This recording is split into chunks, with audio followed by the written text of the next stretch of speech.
যে দোয়া পাঠ করলে চারদিক থেকে টাকা পয়সা ধন দৌলত আসবেই আসবে।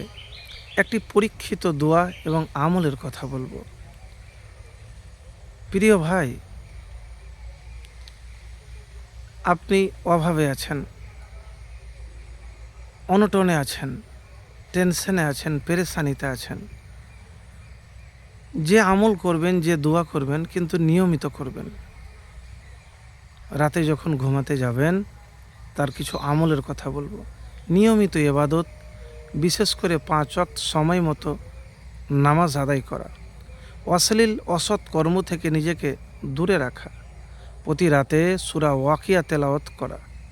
আর ওয়াকিয়া তেলাওয়াত করার পরে আপনি আল্লাহু আকবার 34 বার, আলহামদুলিল্লাহ 33 বার, আল্লাহু আকবার 33 বার, সুবহানাল্লাহ 33 বার আপনি পাঠ করবেন।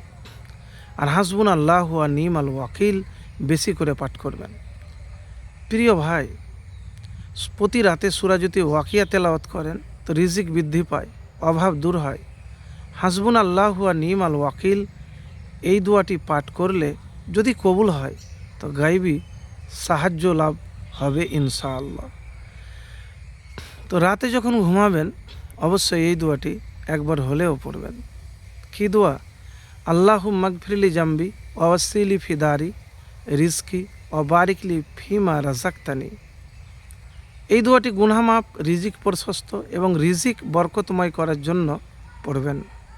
আর আল্লাহর ওপর ভরসা রাখবেন। ভরসা যদি আপনার না থাকে তাহলে কখনোই সফলতা জীবনে লাভ করতে পারবেন না।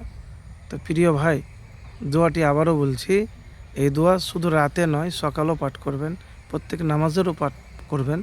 আল্লাহুম্মা গফিরলি জামবি ওয়া ওয়াসসিলি ফি রিজকি ওয়া বারিকলি ফিমা রাযাকতানি।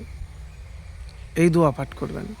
তো প্রিয় ভাই, এতটুকুন বলবো যে জীবনে হতাশ বা নিরাশ কখনো হবেন না। আপনি যেই রকম আপনার চিন্তা ভাবনা হবে, দেখেন সময়কে এমনভাবে কাজে লাগান যেন অন্য মানুষকে কাউকে নিয়ে ভাবার চিন্তায় যেন না থাকে। মানে কেন, সময়কে যদি আপনি কাজে লাগাতে পারেন, মানে টাকার চাইতে সময় দামি। মানে যে সময় চলে গেলে আর ফিরে আসবে না। টাকা হয়তো আপনি আজ নাই কালকে আপনি উপার্জন করতে পারেন, পেতে পারেন, কিন্তু সময় চলে যাবে। সময় চলে গেলে সময় পাবেন না। তো প্রিয় ভাই, মানুষের সঙ্গে কম কথা বলা, কম মিলামিশা করা, যা কিছু বলা চিন্তা ভাবনা করে বলবেন, কেন অনেক শত শত বিপদ থেকে নিরাপদে থাকবেন। এবং তওবা ইস্তেগফার বেশি করে করবেন। ওই যে বলছিলাম রাতের কথা, তওবা ইস্তেগফার যখনই কোনো ভুল হয়ে যাবে বিলম্ব না করে, কোনো জিনিসের অপেক্ষা না করে নির্জনে স্থানে সিজদায় লুটিয়ে পড়ে খুব কান্না করা এবং আস্তাগফিরুল্লাহ ওয়া আতুবু ইলাই বারবার পাঠ করা। কান্না এলে কান্না করা, তা না হলে কান্নার ভান করা।